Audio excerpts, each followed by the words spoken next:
هغه چې ویل به یې زه به لوی کور جوړ کړم اوس په یوه کوچني قبر کې پروت دی. هغه چې ویل به یې زه به ډېر مال پیدا کړم نو همغه انسان له دنیا نه فقط یو کفن وړی. هغه چې ویل به یې زه به سبا توبه وباسم سبا راغی خو دی نشته. هغه چې ویل به یې زه وخت نه لرم اوس وخت لري خو څه نشي کولی. نو ای انسانه ته څه شي په غفلت کې اچولی یې؟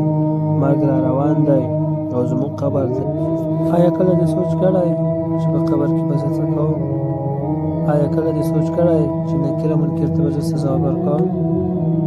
آیا کله دې سوچ کړی چې زه کله مړ شم او ملک الموت ماته راشي زما به څه حال وي؟ نو ای انسانه د غفلت نه راویښ شه او د خیر په کارونو کې بیړه وکړه ځکه مرګ هیڅ چاته صبر نه کوي. السلام علیکم ورحمت الله وبرکاته.